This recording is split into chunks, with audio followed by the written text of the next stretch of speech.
Nous acclamons le roi, le Seigneur de gloire. Merci.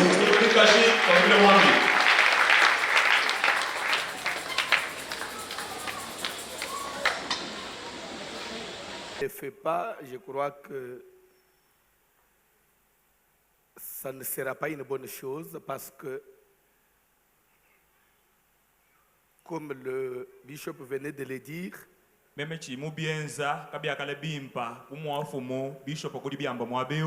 dans la vie,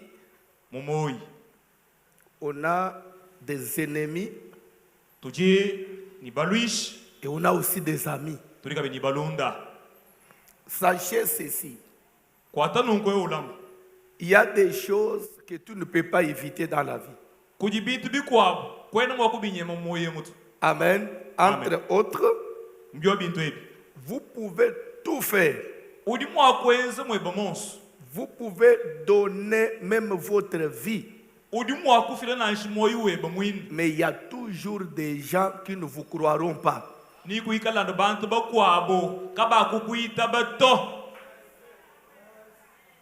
Amen. Parce que même Dieu, qui est le créateur, lui qui donne à tous le souffle, mais il a des ennemis.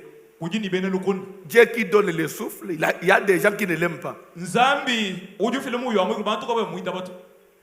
Si nous avons des ennemis, c'est que nous avons aussi des amis. Et pour moi, si je peux citer aujourd'hui les amis,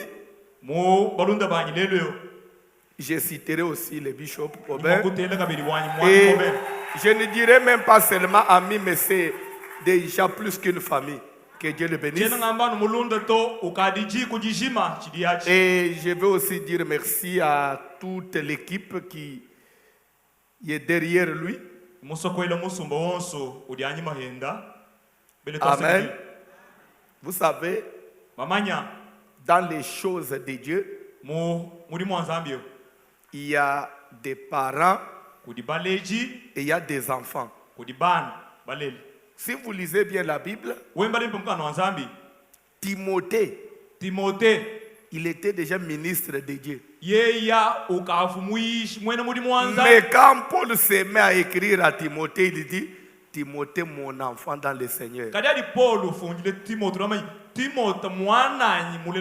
Il y a certaines erreurs qu'on a commises, croyant qu'on faisait bien, mais si quelque chose n'est pas la volonté de Dieu, même si vous faites quoi, ça ne marchera pas. Amen. Amen. Par exemple, dans une église, il y a le papa et il y a les enfants. On ne peut pas avoir le papa et les collaborateurs. Il y a collaboration entre deux églises. Et non une seule église, le pasteur avec des collaborateurs, ça n'existe pas dans la vie. Il y a le président de la République, il y a le gouvernement. D'autres présidents, le chef de l'État peut les appeler amis, collaborateurs, mais pas. Le chef de l'État ne peut pas avoir des collaborateurs au gouvernement. Ça n'existe pas. À la maison, il y a les parents, il y a les enfants, papa et les enfants. Quel que soit votre âge, vous ne pouvez pas être collaborateur de papa. Je ne sais pas si c'est ça. Amen. Et c'est pourquoi j'ai évité de dire les collaborateurs du pasteur, mais j'ai dit le pasteur et ses enfants, que Dieu vous bénisse.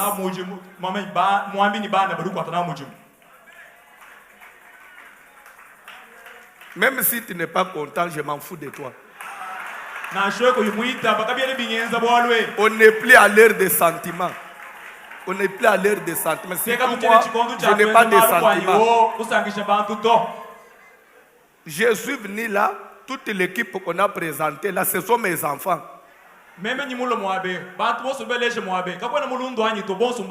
Lui, il est le secrétaire général de toute la communauté, même aux États-Unis, partout, mais c'est mon fils. On n'est pas collaborateur. C'est mon fils.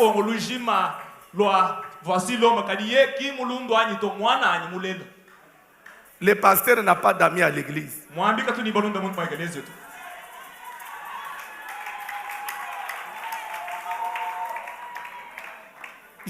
va trouver un verset. Je vais trouver un verset. C'est venu comme ça. Parce que vous les Congolais, après vous allez voir, oh non, voici le mot pour le belayer. On dirait que lui, avec moi.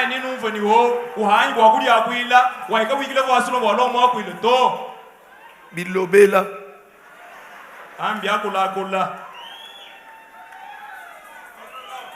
Bilobela Mwanza.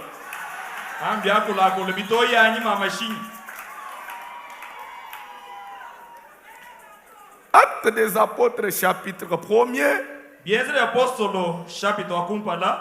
À partir du premier verset, je crois que nous pouvons nous tenir debout parce qu'on doit respecter la parole de Dieu. C'est le premier verset du jour.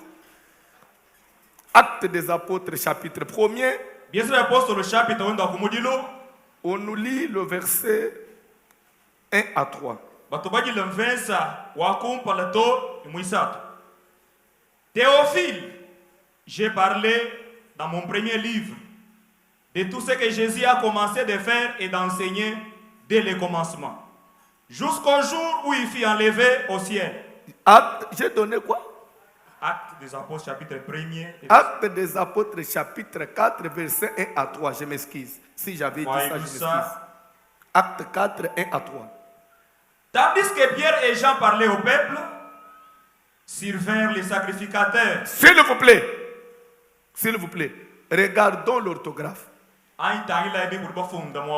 Tandis que Pierre et Jean parlaient au peuple,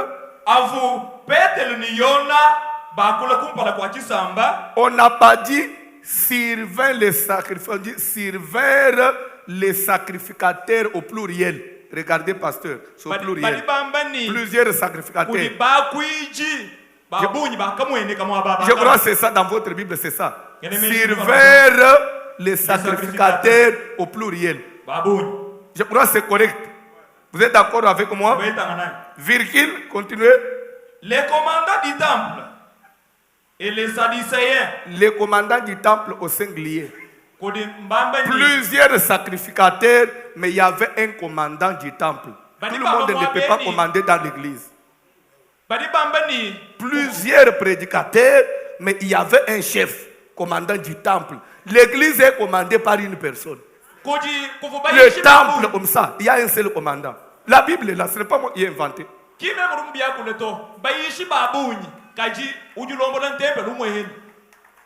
Pour le temple, si dans ton église, vous conduisez à 3, c'est un monstre à 3 têtes. Et ça n'existe pas dans la Bible.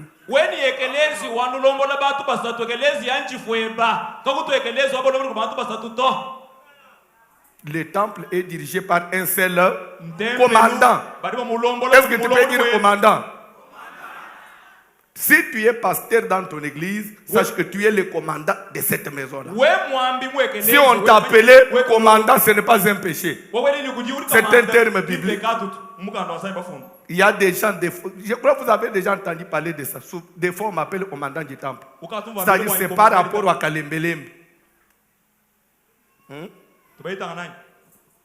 Bref, vous pouvez vous asseoir. Nous passons au message du jour. Le thème de mon séminaire s'intitule La mission de l'Église et le monde spirituel. Je crois que c'est ça. Je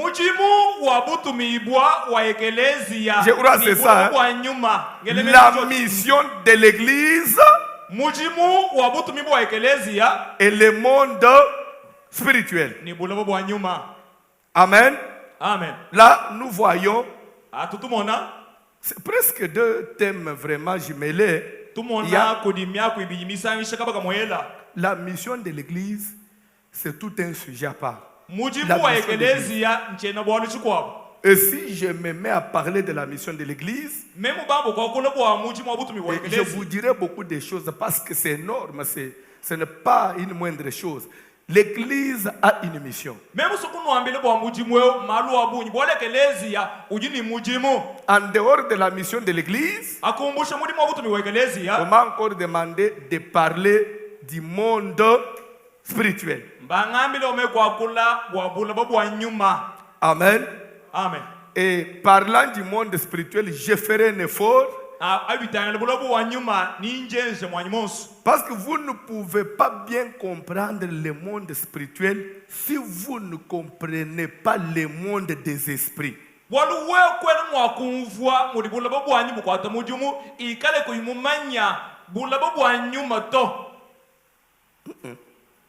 Tu n'as pas compris. Tu n'as pas fait la différence. Je recommence. Tu ne peux pas comprendre très bien le monde spirituel si tu ne comprends pas le monde des esprits.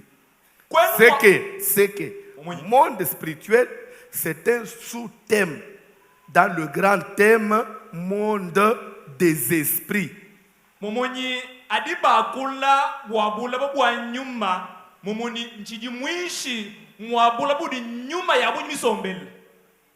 C'est correct ça? Cette interprétation-là est correcte?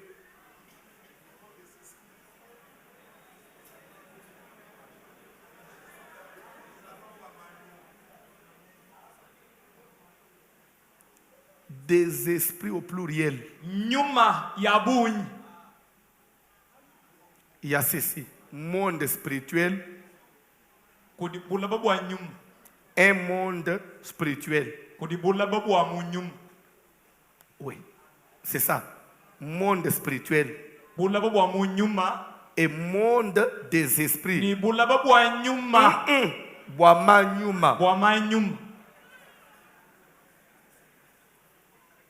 Quand on dit monde spirituel, pour que vous puissiez comprendre d'abord l'interprétation, je vais faciliter un peu la compréhension. Quand on dit monde spirituel, tout ce qui est spirituel est immatériel, est invisible. Ce qui est spirituel ne peut pas être touché, ne peut pas être palpé. L'esprit n'a ni corps, ni os. Non, s'il vous plaît. Je n'ai pas touché le monde. J'ai dit ceci. Quand on dit quelque chose est spirituel, c'est que c'est une chose qui est immatérielle. Oui, c'est quelque chose qu'on ne peut pas palper, qu'on ne peut pas toucher. Tu ne peux pas le voir avec les yeux physiques. Mais maintenant, quand on dit monde spirituel, en d'autres termes, veut dire monde invisible. L'esprit n'a ni corps ni os. C'est-à-dire, avec des yeux de la chair, on ne peut pas voir un esprit. Je crois que c'est ça. On est d'accord, n'est-ce pas? Souvenez-vous. Un jour, Jésus est en train de marcher sur les eaux. Pendant la nuit, il y avait une très forte tempête sur les eaux. Pendant que les apôtres qui étaient dans la barque étaient en train de s'écrier, fantôme, fantôme, fantôme. Jésus leur dira, rassurez-vous, c'est moi. Car l'esprit n'a ni chair ni os. C'est-à-dire que si j'étais un esprit, vous ne m'aurez pas vu. Le fait que vous me voyez, rassurez-vous que c'est un homme. Parce que si j'étais un esprit, vous n'allez pas me voir. Le fait que vous me voyez, c'est que là, c'est moi.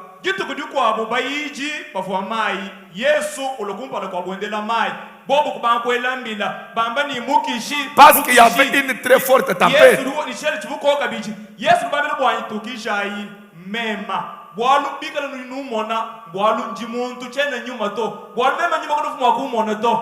L'esprit n'a ni chair ni os. Un esprit, c'est quoi? C'est un être immatériel. Et ça existe. Amen. Amen. Alléluia. Amen. Quand nous disons monde spirituel, c'est un monde qui existe. Amen. Amen. Mais qui est un monde immatériel. Quand nous disons monde, c'est En quelque sorte, un monde, c'est une habitation, si vous ne savez pas. Le monde, c'est une habitation. Amen. Mais quand nous disons monde spirituel, c'est-à-dire que c'est une habitation spirituelle.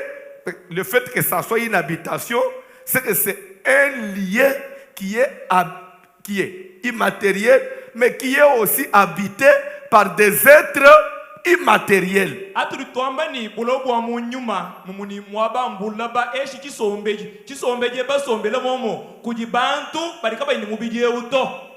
Je ne vais pas aller vite. J'aimerais que chaque personne puisse me saisir.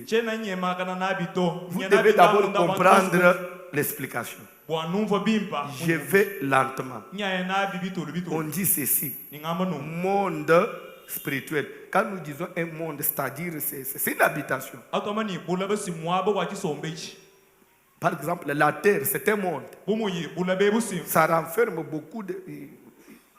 Il y a des humains, il y a des animaux, il y a tout ce qui habite sur la terre. Donc, ça forme un monde.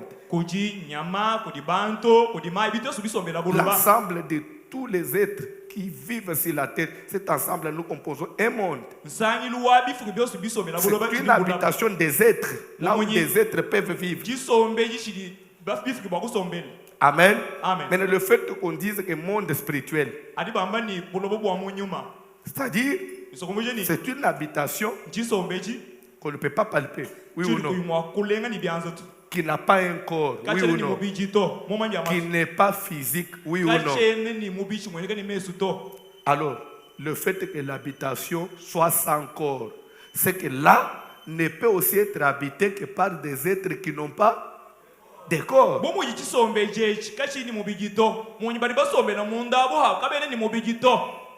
Est-ce qu'il y a quelqu'un qui peut me donner un exemple d'un monde spirituel qu'il connaît? Un monde spirituel que vous connaissez. Pardon? Dans le ciel ou bien le ciel? Le ciel. Parce que quand vous dites dans le ciel, c'est autre chose. Mais moi, je ne dirais pas le ciel, mais je dirais les cieux.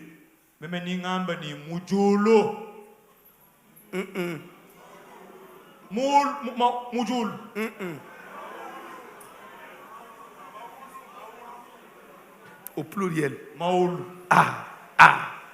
C'est au pluriel. Lisez Genèse chapitre 1er à partir du premier verset. Rapidement. Genèse chapitre 1er.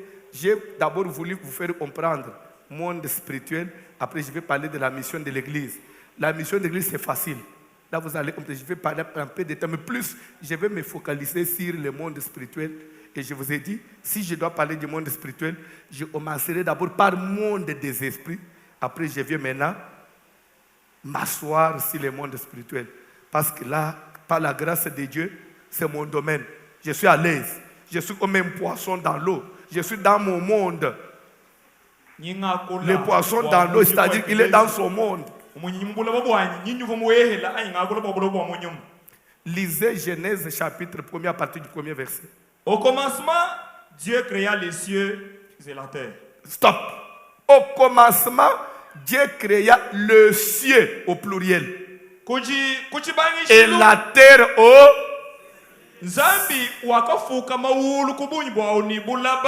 Ce qui veut dire qu'il n'y a pas un seul ciel.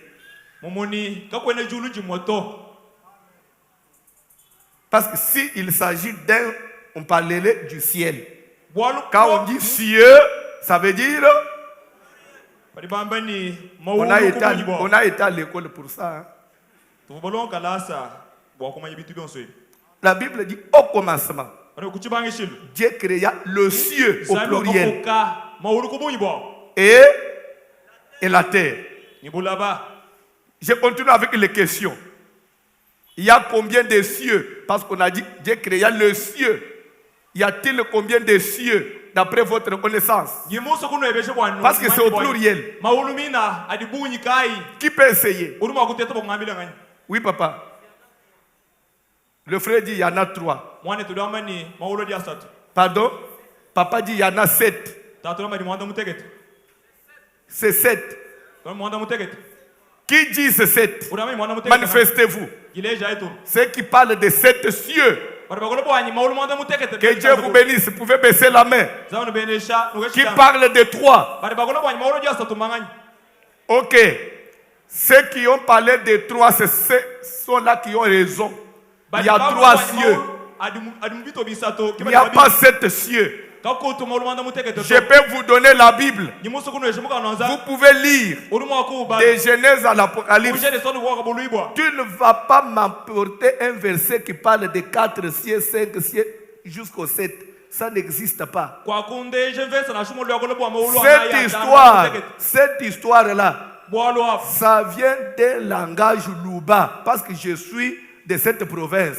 Quand on était petit, on avait l'habitude de dire en Chiluba, et moi aussi je disais ça. Dieu qui habite au 7e ciel. En Chiluba on disait ça. Dieu habite au 7e ciel. Mais quand on a lu la Bible, on a étudié la Bible, nous avons trouvé que c'est une fausseté. Il y a 3 cieux. Bintu bya maulumanda mutekete bitu alishana kwetu kumbushima yo nasituvana mutekete amanyito nzambi musombele kunjulu ya mana mutekete kadi to bangi bana mukando nzambi tetu ku baba tukuondole bipo kumvonito nzambi mufuka mauluma bitu bisatu. Si vous lisez la Bible, Paul dit ceci dans les Corinthiens. Je connais un homme. Il y a 14 ans. Ça c'est un langage de simplicité. Il parlait de lui-même, mais il n'a pas voulu directement se présenter. Donc une manière d'être simple. Il dit, je connais un homme il y a 14 ans. Il fut ravi en esprit jusqu'au 3e ciel.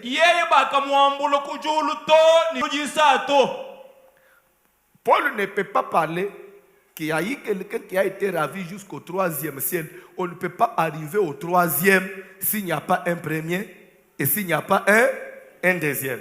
On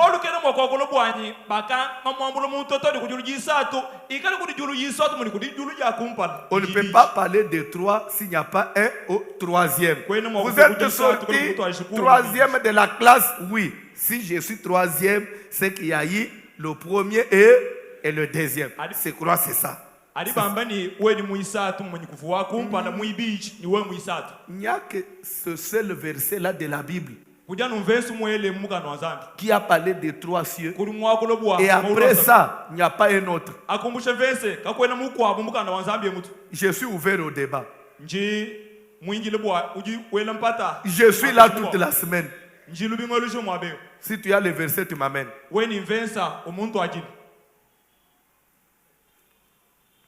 Amen. Amen. Alléluia. Amen. Maintenant, quand nous disons, c'est le papa qui nous a ramené à tout ça. Si nous pouvons parler maintenant des mondes spirituels que nous connaissons, nous parlerons des cieux. Parce que les cieux sont spirituels. C'est que parmi les mondes spirituels que nous connaissons, nous pouvons parler des cieux.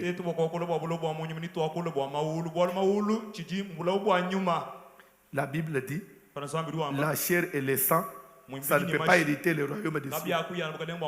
À l'enlèvement, au son de la trompette, à la voix de l'archange, nous qui serons vivants, nous serons transformés. Les morts en Christ vont ressusciter premièrement, et nous les vivants transformés, ensemble nous serons enlevés. Et avant d'être enlevés, le corps physique va disparaître. Nous allons revêtir l'incorruptibilité. Nous allons revêtir un corps spirituel, un corps céleste, parce que nous allons hériter un monde spirituel. C'est pourquoi au ciel il n'y aura pas de femmes et des hommes. Il n'y aura pas de femmes et des hommes. Vous savez ça? Au ciel, tu ne vas pas dire, oh, voilà ma femme, non. Le Le mariage, c'est sur la terre. Ça se limite que sur la terre. Ton mari, c'est ici. Je peux parler. Un jour, les pharisiens sont venus pour éprouver Jésus. Ils vont lui parler d'un monsieur, non, d'une femme qui avait connu cet mariage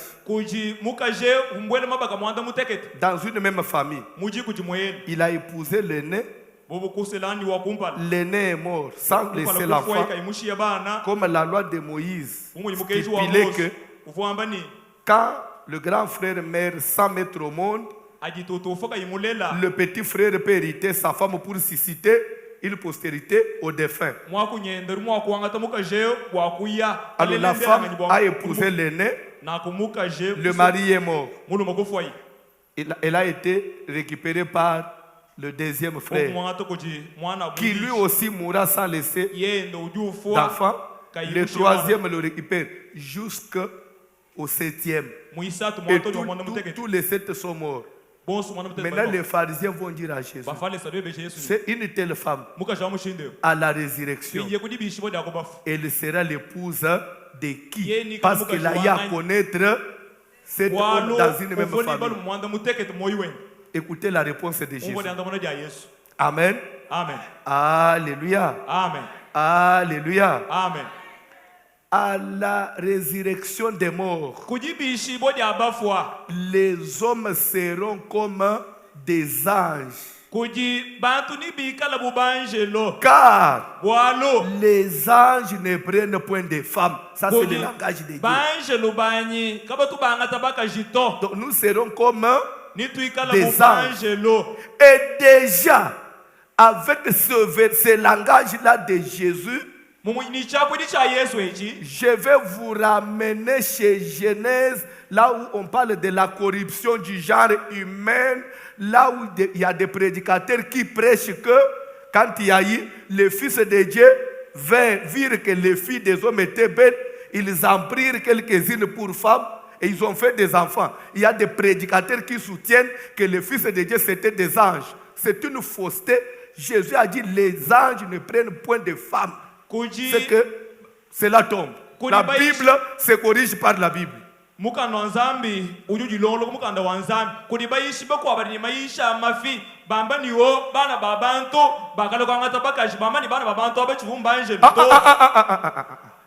Vous dites autre chose. Jéréomas. Amen. Alléluia. Amen. C'est Genèse combien?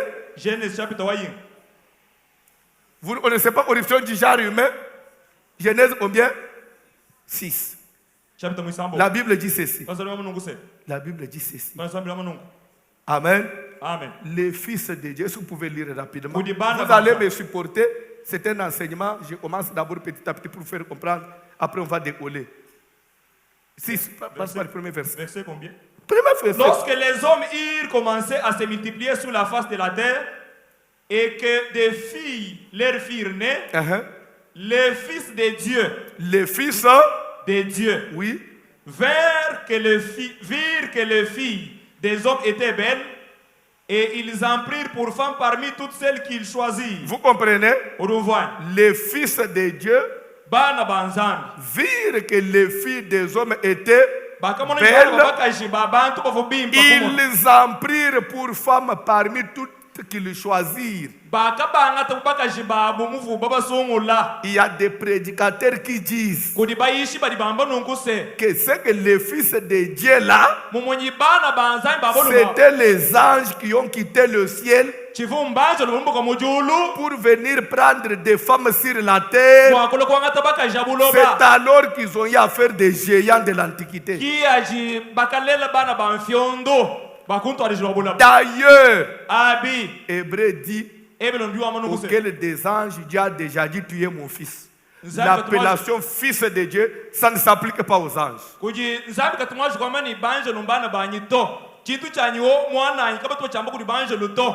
Il n'y a que nous les humains qui sommes enfants de Dieu, Anu pas te- des ba- anges. tu- ba- Les ba- anges sont les créatures de Dieu, mais ils ne sont pas enfants de Dieu. C'est nous qui sommes créés à l'image de Dieu, qui sommes enfants de Dieu. Les anges n'ont pas été créés à l'image de Dieu. Raison pour laquelle, lorsqu'un seul ange a péché une seule fois, le diable, il a été précipité, on ne lui a pas réservé un temps de faire des recours. Mais nous avons péché plusieurs fois.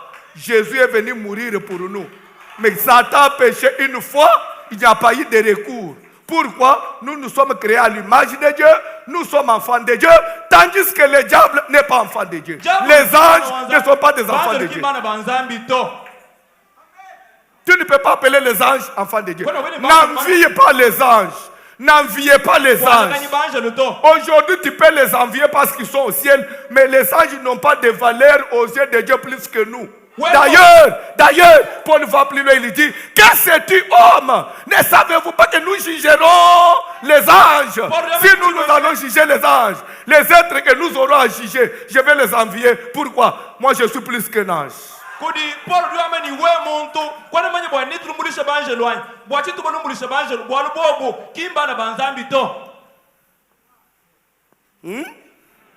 Ça passe ou ça casse? On peut continuer? On peut continuer? Monde spirituel, on a parlé des cieux. Un autre monde spirituel que vous connaissez rapidement. La sorcellerie. La sorcellerie, ce n'est pas un monde. La sorcellerie, c'est un état. C'est une possession, c'est un esprit. L'enfer. Amen. Amen.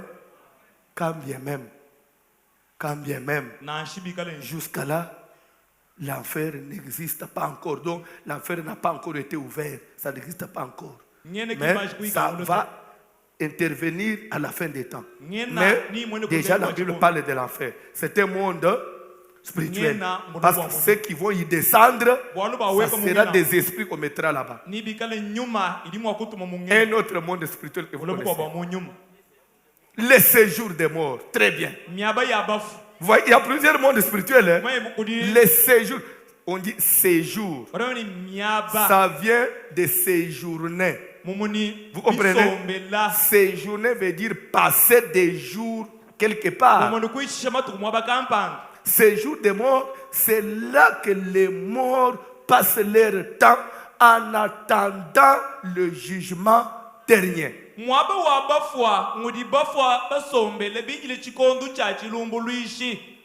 je vais vous troubler.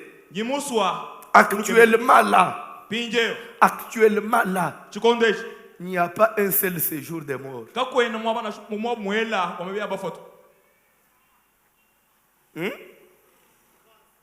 J'arrête ou je continue? Je vais continuer. Depuis la création jusqu'à Jésus, il y avait un seul séjour des morts. Et c'est ce qui faisait que vous serviez Dieu ou pas, que vous soyez sorcier ou chrétien ou enfant de Dieu. Quand vous mourrez, vous allez à une même destination. C'est ce qui a fait que Saül est allé consulter une femme sorcière, demandant à la femme de lui faire monter Samuel, qui était un grand prophète de Dieu. Une sorcière pouvait invoquer l'esprit de Samuel, homme de Dieu, et de le faire remonter. Pour dire, parce qu'il y avait un seul séjour de mort. Et celui qui en avait le contrôle, c'était Satan.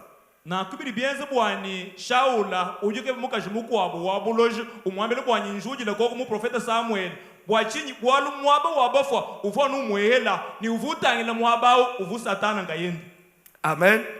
Mais quand notre Seigneur est venu, la Bible déclare, il a dépouillé Satan. Amen. Amen. Alléluia. Amen. Il a récupéré les clés du séjour des morts. Et lorsqu'il a récupéré les clés, il a fait quoi avec les clés? La Bible dit Jésus est allé prêcher dans le séjour des morts. Et ceux qui l'ont écouté, il les a séparés des incrédules. Et depuis lors, il y a des séjours des morts. Il y a un séjour des morts pour les incrédules, les païens, et un séjour des morts pour les saints. Moi, j'aime parler avec les versets. Rentrons dans la Bible. Parabole de l'homme riche et du pauvre Lazare. Le riche est mort. Il a été enseveli. Le pauvre Lazare, il va mourir. Il a été recueilli par les saints anges. Vous allez comprendre deux verbes différents. L'autre enseveli, mais l'autre recueilli par les saints. Les riches descendent dans le séjour des morts, communément appelés, bibliquement, actuellement, les lieux du tourment.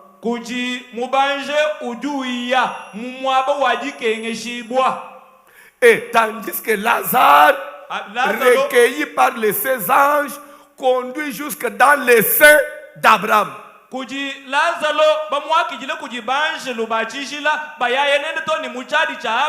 riches de l'autre côté, ils lèvent la tête, regardent de l'autre côté Lazare qui dormait à la porte de sa maison, dans les seins d'Abraham,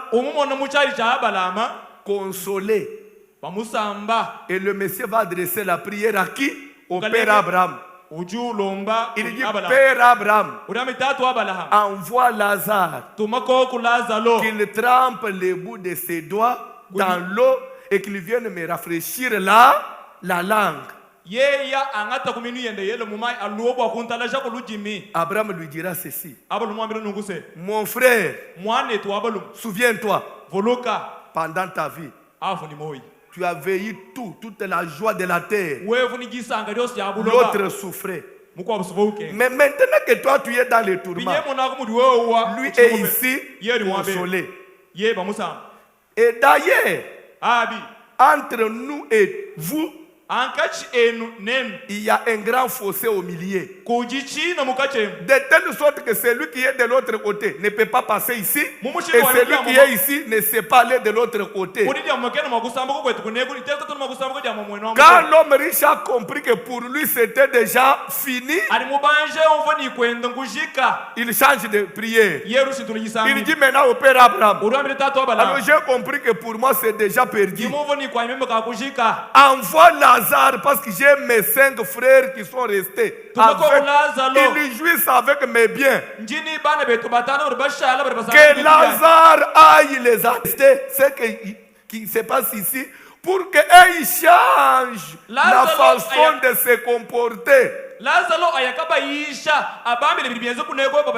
Pour que quand ils vont mourir, qu'ils ne viennent pas de mon côté, qu'ils aillent de votre côté. Écoute la réponse du Père Abraham. Là, ils ont Moïse et les prophètes. S'ils n'écoutent pas Moïse, ils n'écoutent pas les prophètes. Même si un mort est ressuscité, ils n'écouteront pas. Et ça s'arrête là. Là, il ne s'agit pas de l'enfer. Est-ce que vous comprenez? C'est que depuis le travail de la croix, ceux qui meurent en Christ, ils ont une autre destination. Ils vont dans les lieux de repos, consolés, en attendant la vie éternelle, le paradis. Tandis que ceux qui meurent en dehors de la volonté de Dieu, ils ont leur adresse. Nous ne serons pas mélangés. Et c'est pourquoi je vais vous dire une chose: c'est le temps de se convertir aujourd'hui. N'attendez pas après la mort, parce qu'il y a un fossé entre les païens et les enfants de Dieu. nyinkwambile wo chini moyi chikondo chako ni muchima bwalo kudi china chichita ulola kudi bana banzambi ni aba bali bafomu mpekato bana bajabul. Mais comme Dieu ne reste jamais avec la dette de quelqu'un. Cette demande de l'homme riche, le ciel l'avait écouté. Dieu a dit, si je ne résous pas cette question, les humains risqueront de dire, si les morts étaient ressuscités, on se serait convertis. Alors que faire? Tu as demandé que le Père Abraham puisse envoyer qui? Pour que tes 5 frères croient. Qu'il envoie Lazare. Et quand Jésus vient sur la terre, Jésus n'a pas ressuscité Matthieu, il n'a pas ressuscité Simon. Jésus a ramené que Lazare de la mort à la vie. Quand Jésus a ressuscité Lazare, frère de Marie et de Marthe, c'était pour répondre à la demande de l'homme riche, pour que maintenant les incrédules voient. Et malgré que Jésus a ressuscité Lazare, les gens ne se sont pas convertis. Ils ont voulu même tuer Jésus. Pour dire que si on ne croit pas à Moïse et aux prophètes, même si les morts reviennent à la vie, on ne croira pas. Nankodi Yesu ulwa kenu bisha Matayo espete to uju bisha Lazaro bwa kwanda mulukuluko kajina ashimu Lazaro uyekaba yisha kima muita bato adi Yesu mwino ulwa boso kumushebei mwanelika bita bako di Yesu muyikaba kuita bato. Pourquoi Jésus n'a ressuscité que quelqu'un qui s'appelle Lazare? Et pourtant il y avait une demande, renvoi Lazare. S'il voyait un mort revenir, les gens vont se convertir. Mais quand Lazare est revenu à la vie, qui s'est converti? Et il dit, ils ont Moïse et les prophètes. Est-ce que savez-vous que jusqu'aujourd'hui, Moïse et les prophètes existent? Non,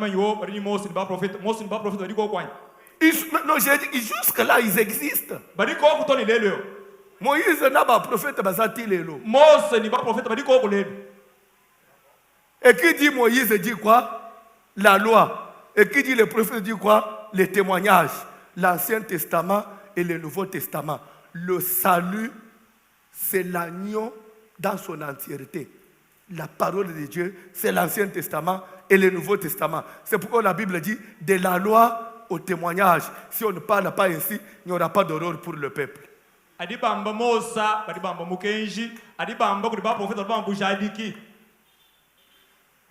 Nous disons le Congo la Kungela. Si vous avez des questions, écrivez. Après, je serai ouvert aux questions. C'est clair? Nous avons compris pour le séjour des morts. Il y en a combien? 2. Le premier, lié des tourments. Et le deuxième, les saints d'Abraham. Ou lieu de repos. Les apôtres, pendant que je vous parle ici, tous ceux qui sont morts en Jésus, ils sont dans un lieu qu'on appelle les saints d'Abraham. Tous nos ancêtres, nos cocolas, les fétichés, les sorciers de nos villages là, ils sont dans un lieu de tourment. Avant même l'enfer, il y a le lieu de tourment. Hadi kuyukuji muna muchimato we mufolele byose binyenza kabine byenda unanashe poison mufonkikishi ukikisha we muverse ga mufonkikishi ukikisha peine. Avec vos histoires là, quand quelqu'un meurt, vous venez avec des couronnes de fleurs, ok, son âme repose en paix. On vous a dit que tous ceux qui meurent, leur âme repose en paix. Il faut dire que son âme a souffert, vous écrivez que son âme repose en paix. Quelqu'un qui va dans les lieux de tourment, son âme va reposer en paix.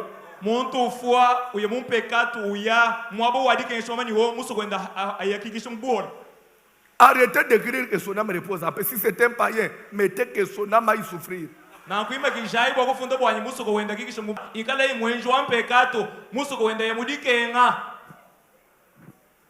Tous ceux qui sont morts, les âmes ne sont pas en paix. Il y a de ceux qui souffrent cruellement. Avant même l'enfer. La parabole de l'homme riche et le pauvre Lazare ne parle pas de l'enfer. C'est d'abord la situation actuelle. Kuji lusu muinulua muele lazalo ni mubanji kimbolo bwangene to esh bwalo bwa buchikiri bwa bwa malo buloba. Je vais encore vous taquiner. Nyimuso kunu yobola kabichi. Amen. Amen. Amen. Amen. Alléluia. Amen. Encore un exemple pour appuyer ce que j'ai dit. Rappelez-vous, Jésus venait de rendre l'âme à Golgotha. Oui ou non? Et ce soir-là, les gens qui étaient à Jérusalem, ce soir-là, ils ont eu à observer un mouvement inhabituel, quelque chose de bizarre. Qu'est-ce qui s'était passé? Ils ont vu tous les ancêtres qui sont morts. On les a vus traverser la ville de Jérusalem. Vous avez déjà lu ça dans la Bible. Et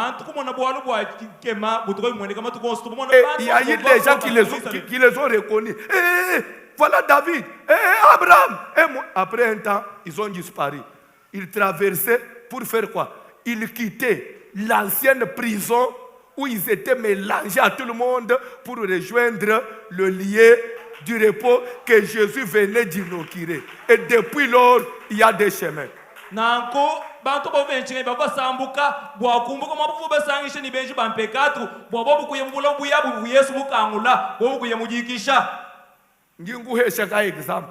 te donne un petit exemple entre nous. Les jours que tu mourras, si tu mourras dans un hôpital, si tu mourras dans un accident, si peut-être tu mourras, je ne sais pas où. Quand toi tu meurs, tu rends l'âme. Rappelle-toi de ma prédication.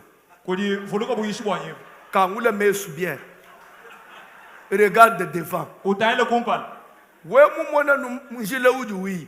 Si tu vois les chemins sur lesquels tu te diriges, si tu vois tes ancêtres sur les chemins, sache que tu es perdu.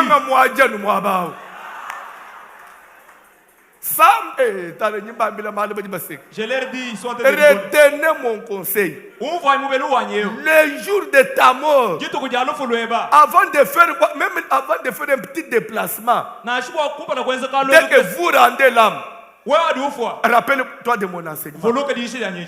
Voici le maloba, il n'attend bien. Voici le moment où il t'allait bien.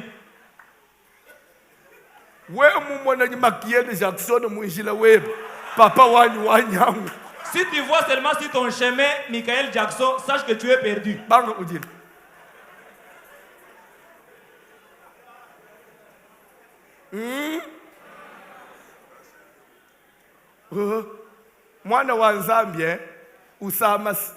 Oh, l'enfant de Dieu est malade. Oh, il est en coma. Après, il quitte le coma, il dit, oh, quand j'ai dormi, j'ai vu l'ancêtre me dit non, ton temps n'est pas arrivé, tu peux rentrer. Où est moi Wanzambi? Quand Jérôme ou Benkambo Jérôme, comment on est?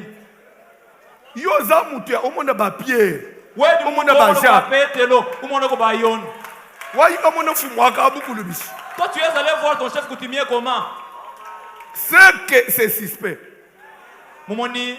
Et c'est pourquoi les gens se jouent de la spiritualité. Job dit ceci dans le livre de Job, chapitre 33, à partir du 14e verset. Il dit, Dieu, vous allez interpréter, Dieu parle cependant tantôt d'une manière, tantôt d'une autre. Interprète. Il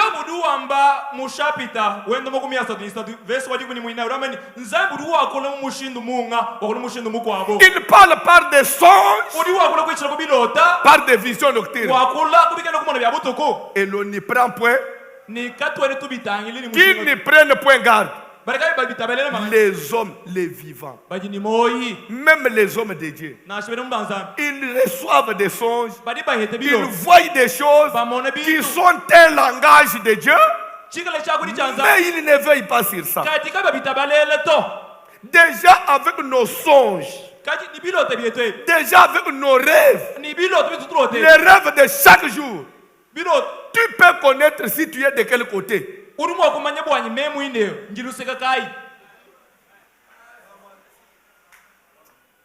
Chaque jour quand vous dormez, tu es dans ton village. Vous dormez.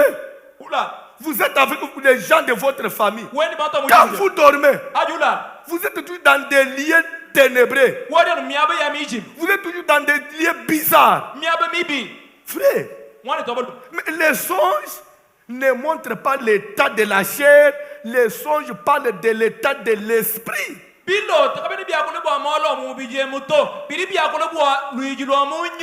Lisez Daniel chapitre 4 à partir du premier verset. Il dit, moi, roi Nabuchodonosor, moi, roi Nabuchodonosor, je vivais tranquille dans ma maison. J'étais heureux dans mon palais. J'ai eu un songe qui m'a effrayé. Si j'ai changé de français, j'ai eu un songe qui m'a troublé. Je crois que c'est ça. Un songe qui m'a fait peur. Je crois que c'est ça. Et il a vu quoi? Et il dit, les visions de mon esprit me remplissaient d'épouvante. Les songes, ce sont les révélations de quelle partie du corps? Le roi dit, les visions de mon esprit. Les songes montrent l'état de mon esprit.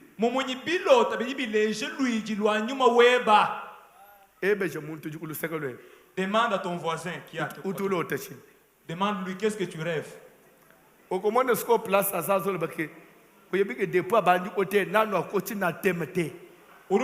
oublie que tout ce que je suis en train de dire, je nage dans le monde spirituel. Je parle du monde spirituel. Amen. Amen. Alléluia. Amen. On a vu quelques mondes spirituels que vous connaissez. Citez-moi aussi quelques mondes physiques que vous connaissez. Monde physique. Que toi tu connais. Rapidement, rapidement. Les eaux, que Dieu vous bénisse. Les eaux, c'est un monde à part. Les eaux ne sont pas à confondre avec la terre. Et d'ailleurs, pour votre information, la terre a été tirée des eaux.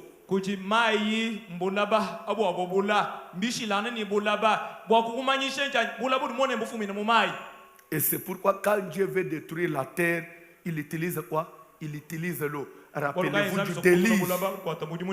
L'eau peut engloutir la terre et la terre disparaît. Donc, les eaux, c'est un monde à part. C'est pourquoi même la Bible on dit, ô Seigneur, toi qui as créé le ciel, la terre, les eaux et tout ce qui s'y trouve.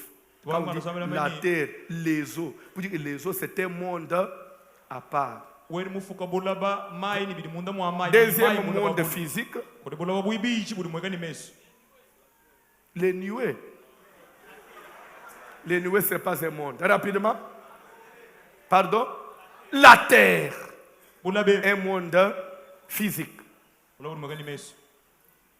Amen. Amen. Si j'avais le temps, si j'aurais le temps, je vous parlerai de la localisation. C'est-à-dire, je vais répartir par rapport aux trois cieux.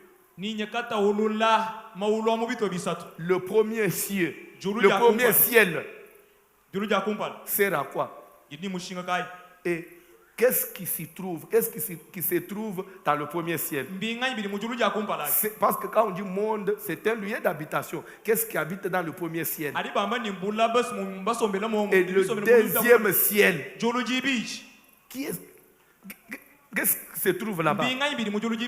Et le troisième ciel. Amen. Amen. Alléluia. Amen. Est-ce que vous connaissez parmi les trois ciels, Dieu habite où? Le quartier général de l'Éternel. Le quartier général de Dieu. Dieu habite dans le premier ciel, deuxième ciel ou troisième ciel. Dieu habite dans le premier ciel. Le frère a dit Dieu habite dans le premier ciel. Dieu habite dans le troisième ciel. Dieu habite au troisième ciel. qui disent qu'il habite dans le premier ciel. Dieu habite au troisième ciel. Retenez ça. J'ai tous les versets pour vous convaincre. Et le deuxième ciel est habité par quoi? Jésus. Le frère dit, Dieu habite dans le troisième ciel et Jésus habite dans le deuxième ciel. Jésus. Frère, pour ton information, il n'y a pas au ciel un Dieu le Père et un Dieu le Fils. Jésus n'est pas séparé de Dieu. Dieu c'est lui Jésus.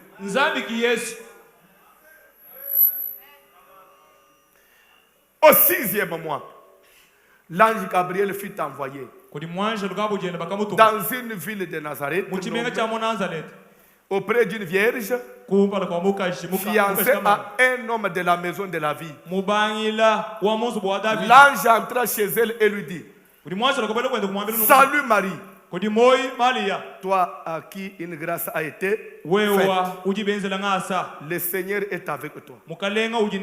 Voici, tu deviendras enceinte. Tu enfanteras un fils à qui tu donneras le nom d'Emmanuel, Dieu avec son père. Marie demande, je ne connais point d'homme. Ça va se passer comment? Veux-tu m'autoriser d'aller avec mon fiancé Joseph? L'ange lui dit, c'est parce que tu es vierge que je suis venu vers toi.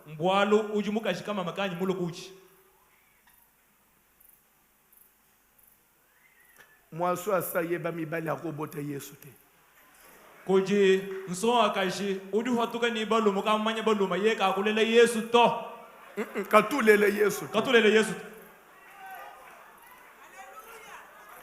Je risque de vous dire des choses. Les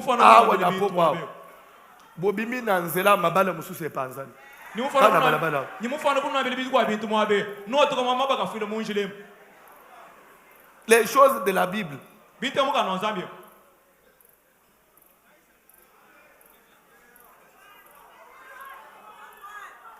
Il est temps.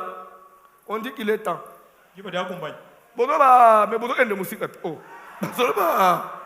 Oh. Hein? Vous savez, je suis là. J'ai un défaut. Je peux parler pendant 3 heures du temps. Moi, si vous dites que demain, on puisse commencer à 16 heures, on commence jusqu'à 20 heures, je ne fais que parler.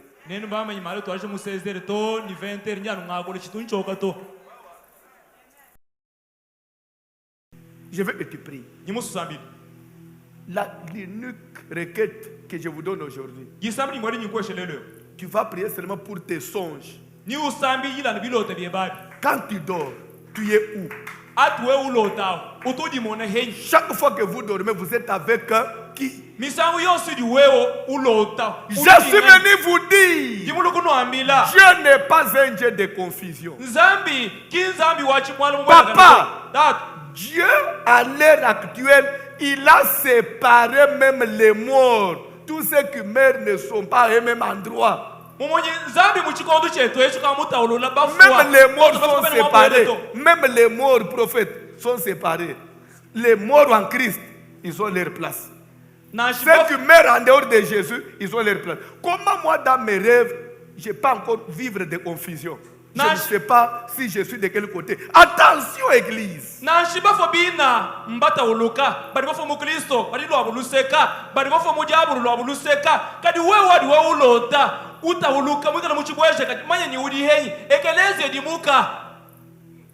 Prie pour tes songes.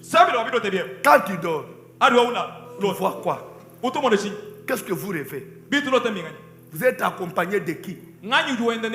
Vous êtes où? Dans les songes, tu fais quoi? Il y a des gens qui sont ici célibataires, mais dans le sommeil, ils sont mariés. À l'église, tu n'as pas d'enfant, mais la nuit, vous allaitez. À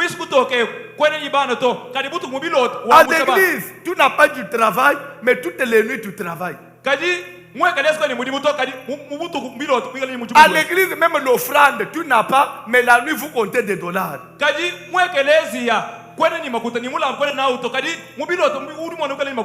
Depuis que vous êtes né, vous n'êtes même pas encore monté dans la voiture, mais la nuit vous êtes dans les avions en train de voler. Toutes les nuits, lui est dans les avions. Il connaît déjà toutes les compagnies aériennes du monde la nuit.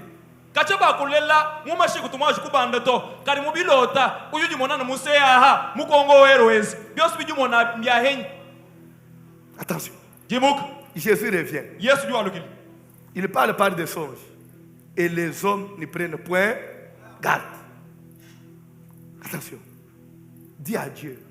Je ne veux pas la confusion. Parce que toi, tu n'es pas un Dieu de confusion. Est-ce que tu peux dire Dieu n'est pas le Dieu de confusion?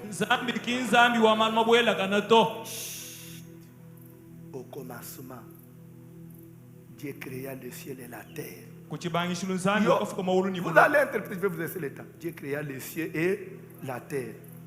Il y avait, la terre était en forme et vide. Il y avait des ténèbres à la surface de l'abîme. Et Dieu dit que la lumière soit et la lumière fut. Dieu sépara la lumière d'avec les ténèbres. Il appela ténèbres nuit et lumière jour. Dieu vit que la lumière était bonne. Quand bien même il a vu que la lumière était bonne, les ténèbres étaient mauvais, mais Dieu n'a pas supprimé les ténèbres. Mais dis-moi, pour éviter la confusion, il a scindé. Dieu n'est pas le Dieu de confusion. Dieu, c'est un Dieu des choses séparées. En tout cas, confusion. En tout cas, prie ce soir. Seigneur, plus de confusion. Plus de... Même dans mes songes, plus de confusion. Soit tu es enfant de Dieu, soit tu es enfant du diable. Dieu dit soit vous êtes chaud, soit vous êtes froid. Parce que tu es tiède, je te vomirai. Dieu n'aime pas les katikati. Zambi urameni eshi udikuluya eshi udikumashika uikala mukachikachi nyinkuluka nzambi kinzambi wamalo akachikachi to sungula lwebeluseka. Soit udini mufongu, soit udini nyuma mwimpe. Soit tu es sorcier, soit tu es le Saint-Esprit. Vous allez parler. Moi église wa kula mulango. Butuko uje minyi. Uje ngani. Uje wa ngani. Interprète maintenant. Oudi, à l'église, tu parles en langue. La nuit, dans la sorcellerie, tu manges la viande. Tu es de quel côté? Est-ce qu'on peut prier? C'est l'unique requête pour ce soir. La mission de l'église et le monde spirituel. L'église est venue faire quoi chez toi? Avec ces histoires spirituelles. Pour te laisser dans la confusion. Est-ce que tu peux dire quelque chose à Dieu? Est-ce que tu peux parler à ton Dieu? Prie déjà. Parle. Sauve mon âme. Tire mon âme de sa prison. Délivre-moi, Éternel. Délivre-moi, Yahweh. Délivre-moi.